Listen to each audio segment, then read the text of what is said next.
Another cup of Maxwell House coffee, George? Sure. Pour me a cup, Gracie. You know, Maxwell House is always good to the last drop. And that drop's good, too. Yes, it's Maxwell House Coffee Time, starring George Burns and Gracie Allen.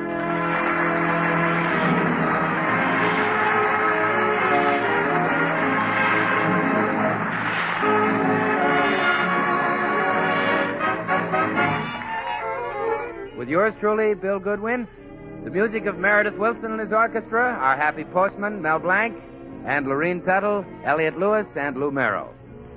For your Thursday night comedy enjoyment, it's George and Gracie. And for your everyday coffee drinking enjoyment, it's Maxwell House.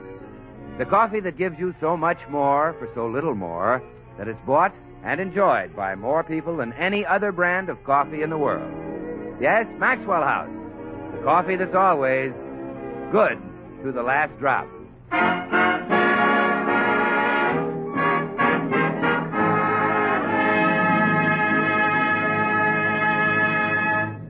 It's evening in the Burns home.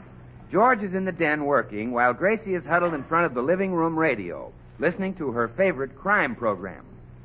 You killed a plumber. No, I didn't. Yes, you did. Take that. No. Open up. It's the police. Come and get me, coppers. 4 of you, huh? Take that. Oh. You're a mad dog. You killed the plumber. No, I didn't. Yes, you did. Take that. Oh, I'm stabbed. The laugh is on you. That wine you drank was poison. Oh! Well, I guess it can't be exciting every week. Gracie, would you turn the radio off for a minute? I want you to hear a joke I just wrote for our program. I say to you, good news, Gracie. I won today at Santa Anita. And Oh, that's very cute, George. One of the funniest jokes you ever wrote. Now, let me turn the radio back on. Wait a minute. That's not the whole joke. Well, it's all I have time for. I'm listening to my favorite mystery program, The Tall Man. The tall man? Yeah, it's all about a private detective named Rudy and his wife, Trudy. Rudy and Trudy. Oh, such a lovable couple. Every week they go out for a walk and fall over a dead body. Sound lovable. Well, I'll turn it back on so you can hear it. Now, Rudy and Trudy are about to solve the case of the punctured plumber. I'm dying to find out who punctured him. Well, I'm ready to name the murderer, Trudy. That's Rudy. Are you really, Rudy? Yeah, that's Trudy. Thanks. I'd never figured that out. It was very simple, Trudy. As you remember, when we fell over the plumber's body, his crooked partner, Joseph Jones, was standing beside him with a smoking revolver in his hand. Yeah, he's the one. He did it. Is he the murderer, Rudy? No, he's innocent. Shucks. We then noticed, Trudy, that his jealous ex-wife, Sarah Smith, was kneeling on his chest with a dagger between her teeth. She's the one. She did it. Yeah. Is she the murderer, Rudy? No, she's innocent. Oh, pooh. We also discovered, Trudy, that his insane nephew, Ben Brown, was lurking at his feet with a shotgun and several hand grenades. Oh, he's the one. He did it. Must be him. Yeah. Is he the murderer, Rudy? No, he's innocent. Oh, darn it. And who did puncture the plumber, Rudy? The murderer was Ebenezer McGonagall. Oh, darling. You're so clever. Thank you, sweetheart. Well, we'd better get home and get some rest. Yes. Let's. Turn it off. It's driving.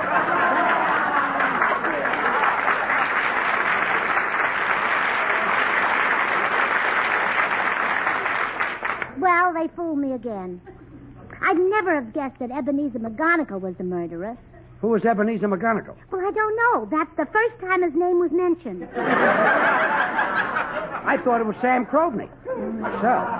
Oh, I wouldn't miss the the tall man for anything. Yes, it's a great joke. Now, about the joke I wrote. Oh, dear, I said I'm good news. tired of jokes, George. Why don't we have adventures like the tall man and his wife and do them on the air? Forget it. Well, you could be the short man. Gracie. Or the bow-legged man. Gracie. Or the middle-aged spread man. We're not going to be detectives. Oh, but they lead such exciting lives. They just walk down the street and stumble over corpses. Come on, George. Let's walk down the street. Gracie, those things only happen on radio mystery programs. I don't believe it. Oh, please. Let's go for a walk. All right. I'll go for a walk. Good. But I don't expect to wind up in a mystery. I'm only going because I need some fresh air. Now listen to my joke. I say to you, good news, Gracie. I won today at Santa Anita. And you say, really? What jockey was riding you? You do need some fresh air, dear. Yes, we'll take a long walk.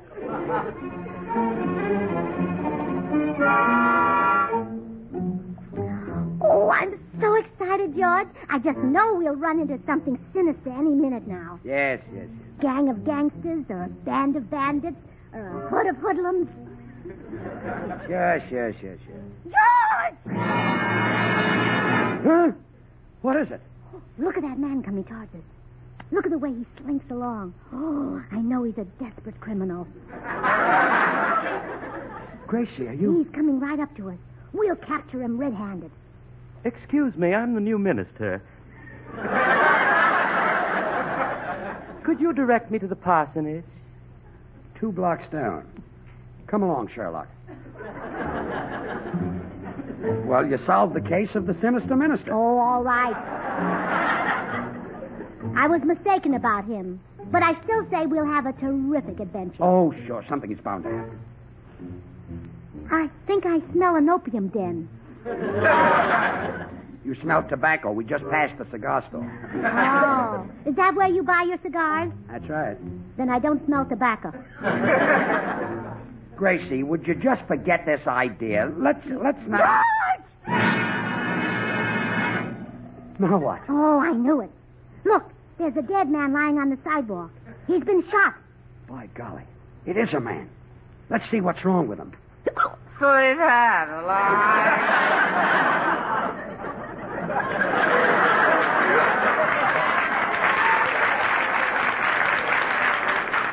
Some dead man. And you thought he was shot. Well, he's half shot. Come along, Philo Vance. Well, I'm not discouraged, George. I'm positive we'll discover a crime. Yes. We'll capture a bank robber or a murderer or a... Did you hear that woman scream? Yes. It came from that parked Oh, car. quick, open the door. Yes? What do you want? It's Bill Goodwin. Oh, hello, Burnses. Meet my girl, Frances. Bill, was that your girl who gave that terrible agonized scream? Oh, yeah. I told her she couldn't see me again till tomorrow. They all scream when I tell them that. Oh, brother. Hey, what are you two doing out roaming the streets this time of night? Well, I've been looking for a corpse. Looks like you found one. Let's go, Gracie. So long, funny man. So long, Boogeyman. You know, I can't understand why we haven't found any crime. By now, the Tall Man program would have had 2 murders and 3 commercials. Let's go home, huh? No, not yet. Gee, it's dark along here. Yeah, it is kind of dark. Perfect spot for a murder. Yeah, nice little spot. George! Look at that figure coming toward us through the shadows. It looks like an ape. Oh, I'm scared. Well, Oh, George, he's coming closer. Oh, I can hear his footsteps.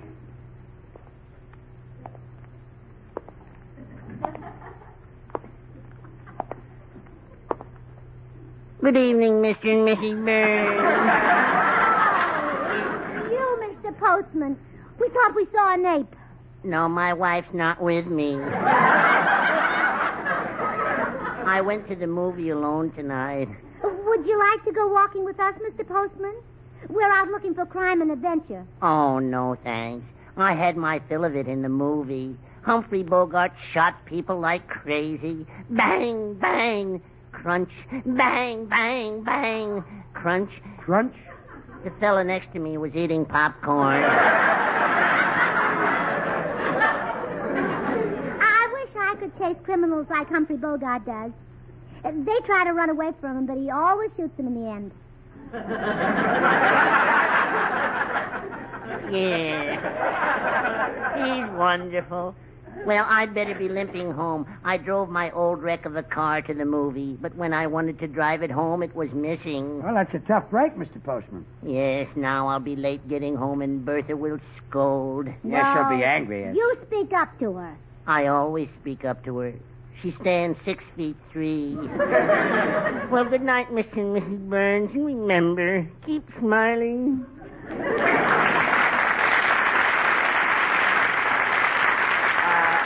Gracie, what do you say we go home? Not until I find a crime to solve. Oh, there must be some. I've got it. The postman said his old wreck of a car was missing. I'll catch the crook who stole it. Oh, Mr. Postman. Yes, Mrs. Burns. Could you give me a description of that old wreck of yours? Yes, as I told you, she stands 6'3". No, not your wife. Your car, the one that's missing. Oh, it's a blue 1928 Essex with white wall fenders. Don't you mean white wall tires? No, our garage has white walls, and when my wife drives... Say no more, I know what you mean. Well, goodbye again. See you tomorrow. Oh, George. George, there's our crime. We'll solve the case of the missing 1928 Essex. Too bad it wasn't a new Studebaker. Why? Well, if it was a... No. Now, let people point at us. Let them say we're freaks. We haven't done a Studebaker joke, and we're not going to do it now. There you go.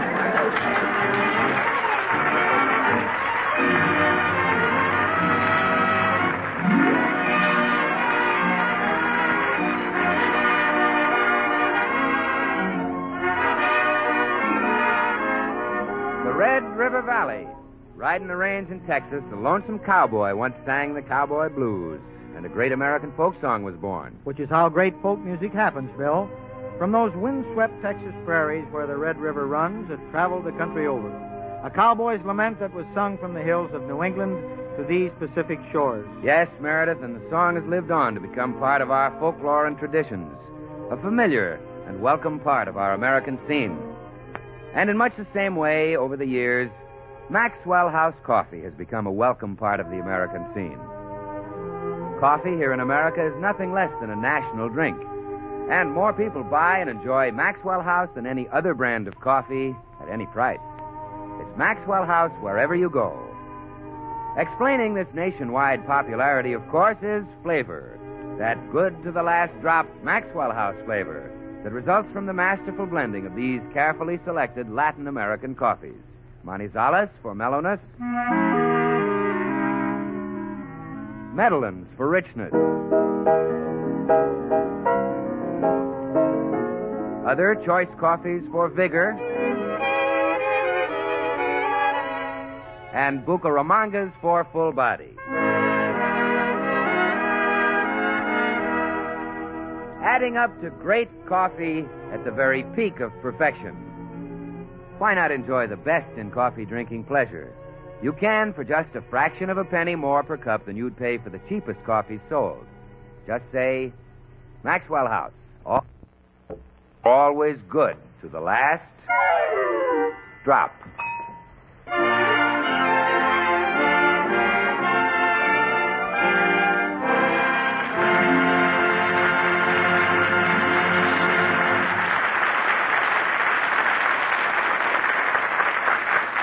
Well, last night, the postman told Gracie his 1928 Essex was missing. And Gracie, inspired by her favorite crime program, The Tall Man, was up at dawn this morning to solve the crime. Well, I'm back, George. I've been to the scene of the crime, and I found out who stole the postman's car. Who? The James gang. The James gang? Yeah. They've been gone for 75 years. Oh. Well, maybe they're laying low till the heat's off. Forget it. The postman's car was not stolen by Jesse and Frank James. Who's talking about Jesse and Frank James? I'm talking about the new James gang, Harry and Betty. Harry James and Betty Grable? Mm-hmm. If that surprises you, wait till I tell you who's in their gang. Clark Abel, Norma Shearer, Wallace Beery, and Shirley Temple. They stole the postman's 1928 Essex. I've got them dead to rights. They left footprints at the scene of the crime. Footprints? Yeah. In their haste, they stepped in some wet cement. Where was the postman's car parked? Outside the movie theater. Then you found those footprints in the cement in front of Grauman's Chinese? Yeah,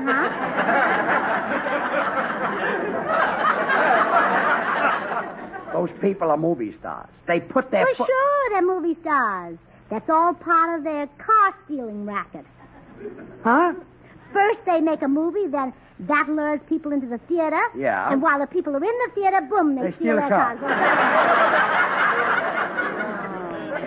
Gracie. What a sweet little racket.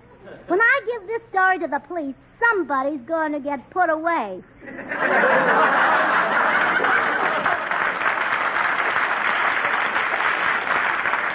I think the audience guessed it. That's you they're going to put away. Me? Yes. Gracie, those footprints have been in front of Grauman's Chinese for years. Now give up and let the police handle this. Would the tall man and his wife give up? No. They'd go down to the underworld and start looking for bench robbins. Bench robbins? Chair sparrows? Do you mean stool pigeons? Yeah. Well, come on, let's go. I'm not going to the underworld. Oh, that's what the tall man and his wife would do. Either that or some weird and unbelievable character would walk in their door. That won't happen either.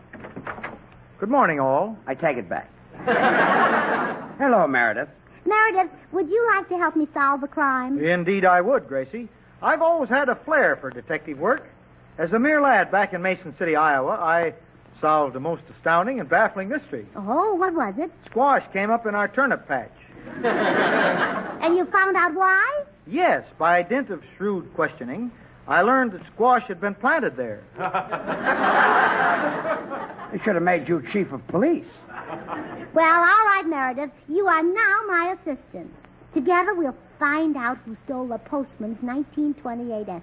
Look, Gracie, I got to go to the office. Now, play detective if you must. But promise me you'll stay away from the underworld. Yeah, I promise, dear. Good. See you later. Well, Meredith, as soon as he's out of sight, we'll start for the underworld. But you gave George a promise. Yeah, I know, but I'm going to break it because I love him. Because you love him? Well, yeah, if I ever kept a promise, he'd drop dead. Let's go, Meredith.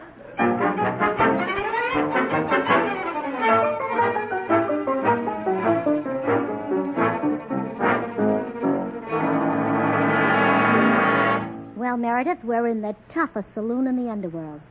Are you ready to start detecting? Ready, Chief. Now, our job is to locate a stolen 1928 Essex. So we'll pretend to be a pair of crooks from out of town. Hey, you, bartender, give us a couple of lowballs.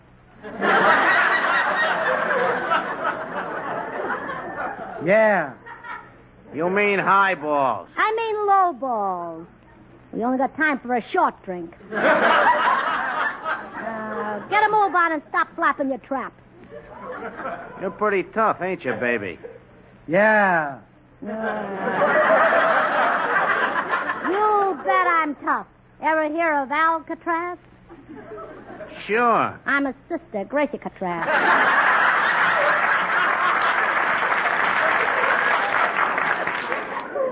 Yeah. And I'm her ma.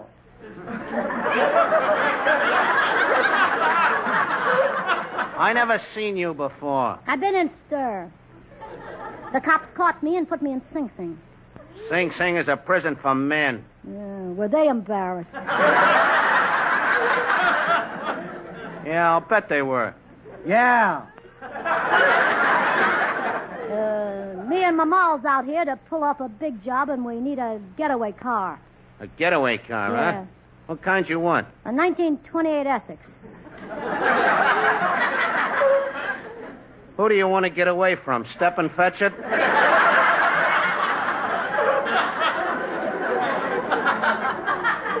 Yeah. Come on. Know anybody who's stolen a 1928 Essex? Sure. Where is he? In Glendale. He lives there? No, he stole the Essex last year, started for New York, and that's as far as he's got. Oh, a wise guy, huh? Go on, beat it. You're a couple of phonies. Yeah.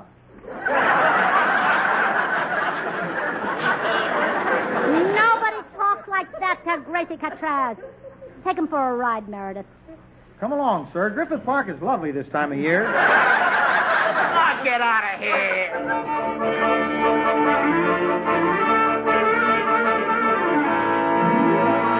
Well, George, we didn't find the postman's car.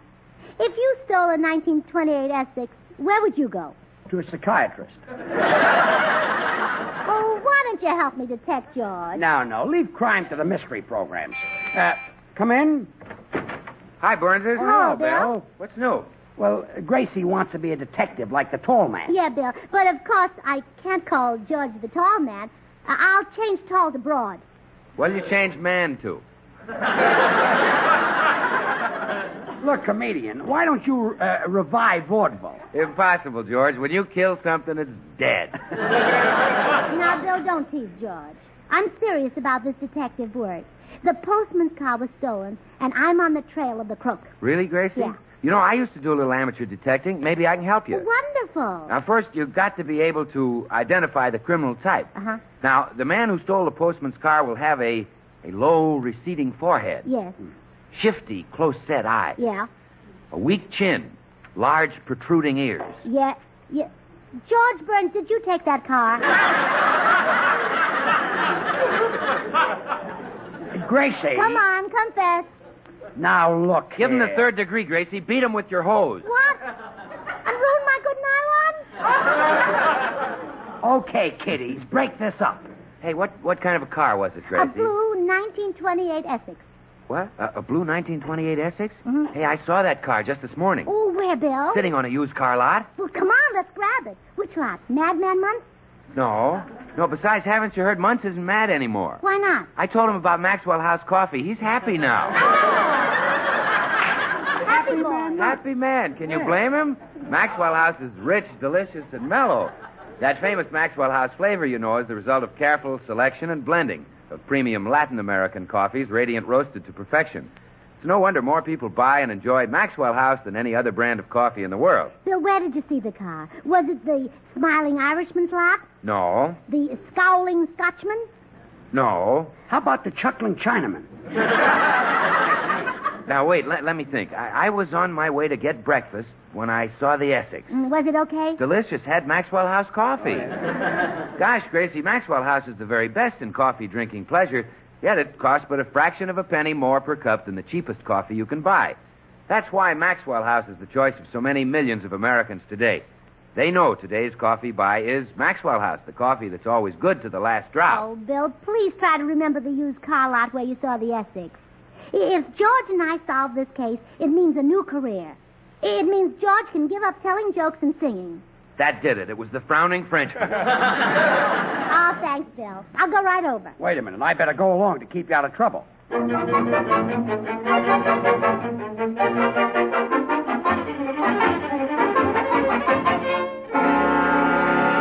Well, this is the place, Gracie. The frowning Frenchman's used car lot. Yeah.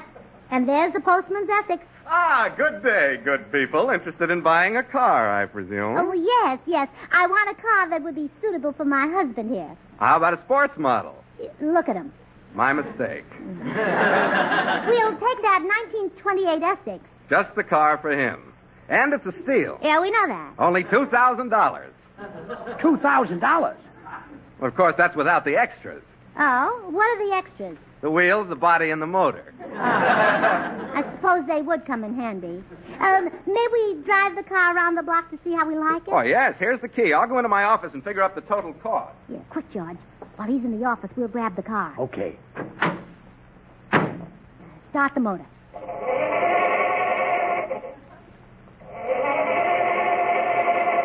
Darn it, nothing happens. Oh, we've got to escape before he comes back. Get out and push. Push. But it's 14 blocks to our house. Well, it's the only way, George. So roll up your sleeves. I'll help you. You'll help me push. No, I'll help you roll up your sleeves. Okay. You steer. Gee, I'm ready to fold up. How far have we gone now? 6 blocks. It's funny. We're going downhill, and the car is harder to push than when we started. Well, I didn't want to leave you behind, so I put the brakes on. Gracie. Keep pushing, dear. Oh, no fooling. I can't take much more of this. How soon do we get to our house? Oh, we've already passed it. Past it? Well, yes, as long as we were out, I thought I'd go by the market and shop for dinner. Gracie. Keep pushing, dear.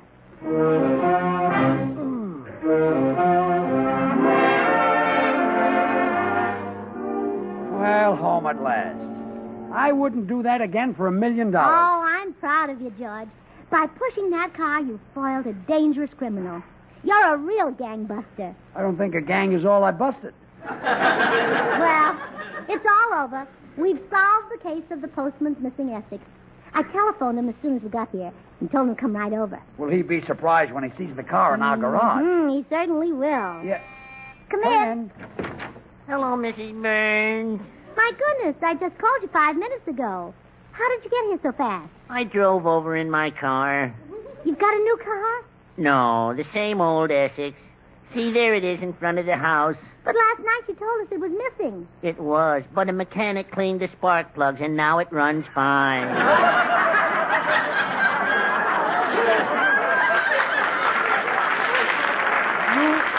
You mean to say that your car wasn't stolen? Oh, no. Then the Essex in our garage really belonged to the used car man. I'll probably wind up in jail. Oh, no, you won't. Wrong, wasn't I? All right, don't nobody move. Which one of you drove the Essex up in front of this house? I did, officer. Come along to jail, you car thief. But, officer, you don't know... I said come along. Goodbye, Mr. Postman. Remember keep smiling.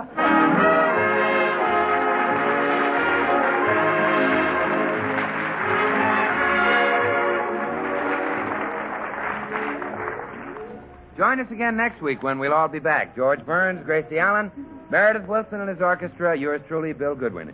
The George Burns and Gracie Allen Show is written by Paul Henning and Keith Fowler. Till next Thursday, good night and good luck from the makers of Maxwell House, America's #1 preferred brand of coffee, always good to the last drop. Now stay tuned in for Noah Webster Says, which follows immediately over most of these stations. Hate to face that morning race? Get a flying start with instant Maxwell House coffee. It's instant, it's new, it's good to the last drop, too. Yes, trust Maxwell House to make a better instant coffee. True coffee flavor, true coffee aroma, because it's all coffee made from America's favorite, the famous Maxwell House blend. And thrifty.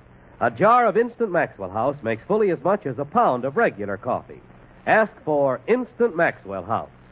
Good to the last drop. Good night, folks. Good night.